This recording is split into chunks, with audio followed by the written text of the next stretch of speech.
GB Fire, Sandman. Polêmico, cancelado, extremamente evitado é o tema de Sandman. A vantagem de ter um podcast é que a gente já mora numa mídia esquecida, deixada de lado e um pouco marginal. Então aqui a gente vai comentar a fundo todos os volumes de Sandman, claro, sem deixar de esquecer que atualmente, em que momento é que era gravado este podcast, em junho de 2005, Neil Gaiman, o autor original, é acusado de diversos atos hediondos de abuso sexual contra garotas e mulheres. No plural, porque foram várias pessoas o acusando de atos parecidos. Abusos, claro. O caso já tem um pouco mais de um ano. As defesas de Neil Gaiman não são das mais promissoras, levando-nos a crer que realmente Neil Gaiman cometeu todas essas barbaridades, esses atos sem justificativa ou sem perdão. Então, entrou-se num consenso que não se fala mais de Neil Gaiman a não ser sobre esses casos de assédio. Então eu estou propondo aqui até uma contrapartida, uma vez que teremos a última temporada de Sandman, a adaptação de live action para a Netflix, o que me dá a vontade de falar um pouco, né, da obra original, que é o Sandman. Então eu tenho relido algumas partes. Da minha parte, eu realmente não consigo desligar um pouco o autor da obra. Então tem vezes que eu estou lendo e quando ele fala de mulheres, quando ele fala de sexo, eu realmente me desligo um pouco, porque me faz lembrar dessas coisas horríveis que ele possa vir a ter cometido, muito provavelmente cometeu. Então sim, está me atrapalhando um bocado a releitura, né, de Sandman, porque toda hora eu sou catapultado para fora da leitura quando eu lembro do que tem ocorrido. Mas isso é um experimento, talvez eu nem goste de fazer, então talvez eu termine mais cedo do que eu espero essa série de Sandman aqui no GB Fighter. Então já deixe também a tua opinião, né? Vai que vocês me convencem a eu continuar ou terminar bruscamente essa saga, né, no meio. Enfim, aqui é uma democracia. Então vamos lá, Sandman. Sandman é criada pelo jornalista Neil Gaiman. Ele morava na Inglaterra, ele fazia vários artigos sobre música, sobre cultura pop num geral, um pouco de filmes também, mas mais sobre música. Até que ele teve contato com O Monstro do Pântano, de Alan Moore, o que abriu um pouco os olhos dele para fazer essa mídia de comics, de gibis, de graphic novels, né? Então essa ideia começa a matutar um pouco na cabeça dele. Ele tenta alguns tries na própria Inglaterra, com o seu parceiro que ele conheceu também na Inglaterra, Dave McKean. E assim ele vai fazendo esse entorno de amigos em volta dele que vai inspirando, que vai abrindo portas para ele, né? O Dave McKean virou parceirão dele, o Neil Gaiman também virou padrinho de casamento e tal. Então ele foi se circundando cada vez mais, adentrando cada vez mais no mundo dos comics, no mundo dos gibis. Até que, depois de Alan Moore ter arrebatado as vendas de comics nos Estados Unidos, a gente chama de A Invasão Britânica, onde a editora Karen Berger, a editora da selo Vertigo da DC Comics, ela teve o ansejo de buscar mais escritores na Inglaterra.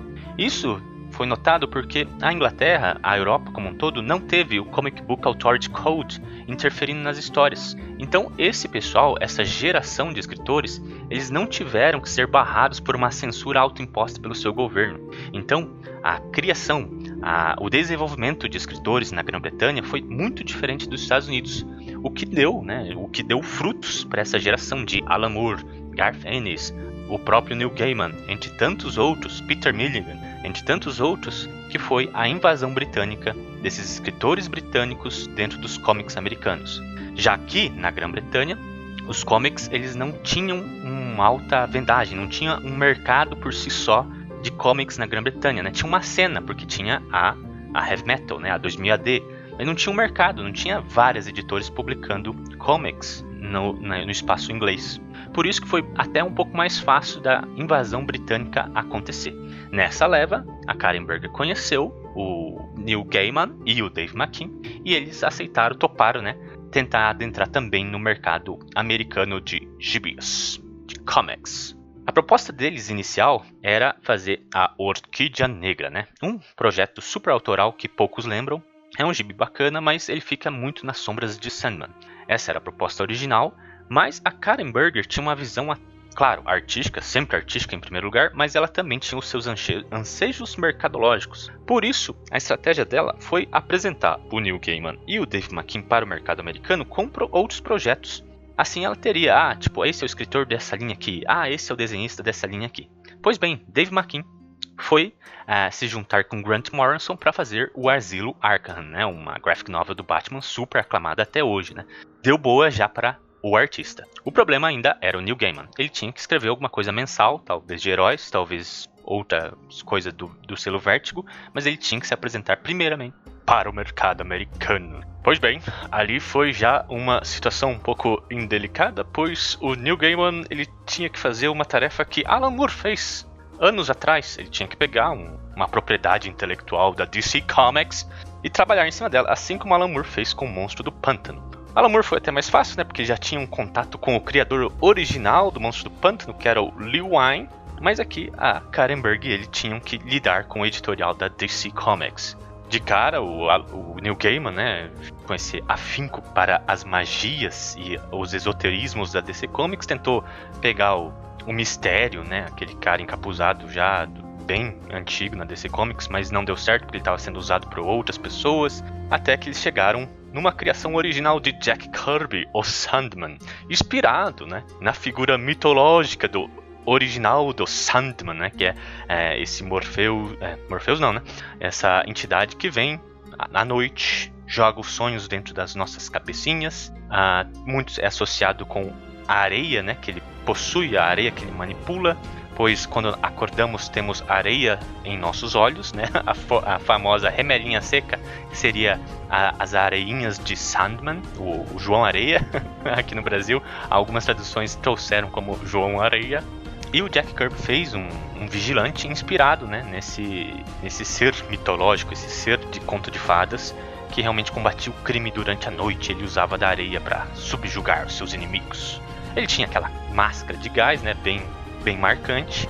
Só que ninguém lidava com esse personagem, já tinha anos, né? Ele até tinha aparecido em algumas, mas só para homenagem. Então, todo mundo já tinha esquecido. Então, o Neil Gaiman recebeu carta branca para fazer o que ele quisesse com esse personagem.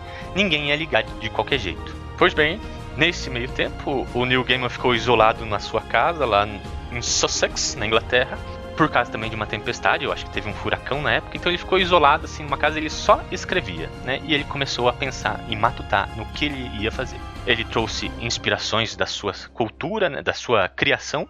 O pai dele, do Neil Gaiman, ele era muito envolvido nesse círculo mágico da Inglaterra, né, lá dos anos 70 e 60. Então, quando aparece Aleister Crowley, cara, ele cresceu lendo essas paradas. O pai dele era super envolvido com esses círculos místicos, círculos que lidavam com esse esoterismo ali da High Society inglesa. Então, para ele foi até um passeio no parque introduzir esse tipo de coisa. Ele só teve que se aprofundar para construir o mitos de Morpheus. Inclusive, Morpheus é um deus grego, né, dos sonhos. Então, ele só foi juntando místico aqui, etimologia de lá, mitos da antiguidade, e foi construindo essa grande panteão de seres do universo de Sandman.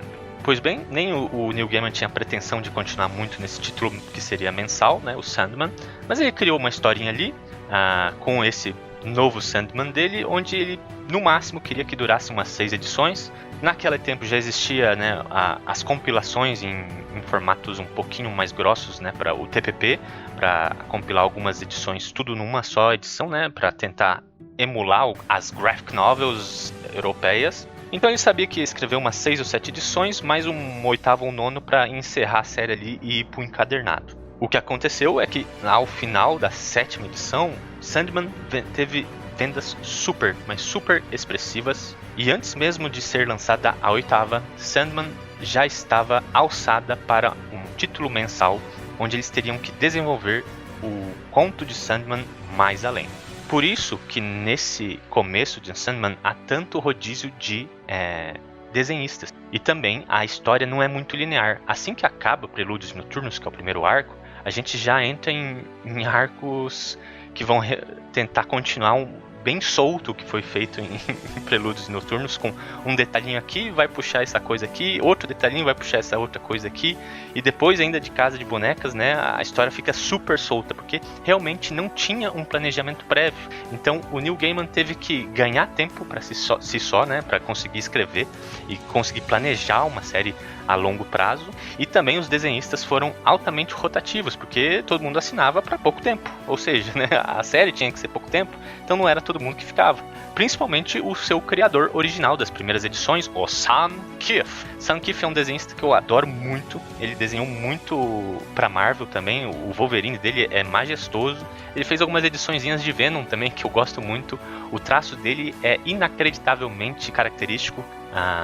Onde se fala de Mike Mignola, criou um traço que só é dele, né? Mas pouco se fala que Sam Kiff fez uma coisa tão extraordinária quanto, mas ele não ganhou os holofotes. Acho que ele devia ter criado alguma coisa para ele, então ia ser bem foda. Mas, enfim, até hoje ele é acreditado como um co-criador original de Sandman, das primeiras edições. Também tem muitas críticas, né? Todo mundo acha que o traço dele não combina com Sandman. Eu concordo em certa magnitude. Acho que o traço dele é muito bom, mas pro Sandman talvez não combinou muito. Ele também não estava fazendo muito a bom gosto, porque ele realmente fala que ele não combina para esse tipo de história esotérica, esse tipo de história super viajada, né? E ele, quando ele desenha super-heróis, ele tá no área de conforto dele, então realmente quando ele sai na edição 6 ou 7, eu acho que foi um alívio para ele. E até hoje ele comenta esse tipo de retirada de Sandman, né? Então, sem hard feelings com o Sam Kiff. E depois vai entrar o Dedinberg, né? David Dedinberg, que também era um excelente colaborador ali para os desenvolvimentos de Concept, que também é acreditado como um dos criadores originais de Sandman. Nossa, eu não sei falar Dedinberg, né? Dedinberg. Alguém me corrige aí.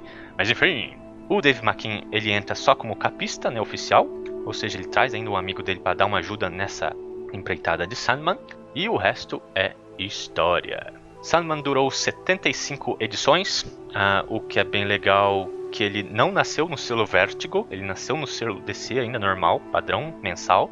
Só que a partir do sucesso de Sandman, a senhorita Karen Berger, ela viu que o mercado estava moldando segundo as publicações dela, né? O Monstro do Pântano já tinha esse caráter do diferentão da DC Comics. Outras coisas estavam popando ali, mas depois de Sandman, eles realmente viram, o mercado cresceu. Não são as mesmas crianças dos anos 80. Essas mesmas crianças querem uma coisa mais adulta. Eu não estou falando que Monstro do Pântano ou Sandman são literaturas adultas, porque elas ainda têm muitas infantilidades. Mas o contexto delas traz alguns temas um pouco mais interessantes, um pouco mais pertinentes, né?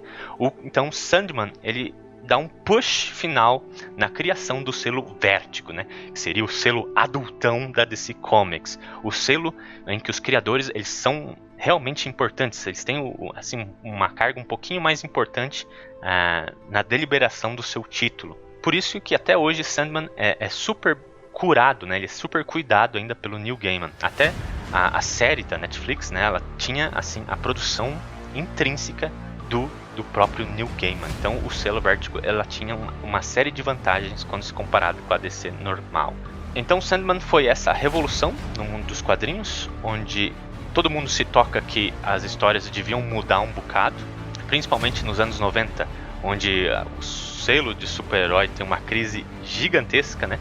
Tem a criação da Image Comics, tem a bolha do mercado de comic books, tem o apreço pelo estético, pelo estilístico, né, dos artistas, que deixa os escritores um pouquinho de lado. Então a Vertigo, ela pode ser até sido considerada assim uma âncora moral do selo de quadrinhos nos anos 90, e Sandman tem assim o protagonismo quando se fala nesse aspecto. Mas é isso que eu tinha aqui para falar de contexto de Sandman. A gente se vê no próximo programa com o primeiro arco de Prelúdios e Noturnos. Se você não se sente ainda muito ofendido pelas coisas de Neil Gaiman, por favor, continue com a gente. Se você se sente ofendido antes de ir embora, pelo menos me xinga nos comentários e fala por que eu sou um boboca. E é isso, até a próxima.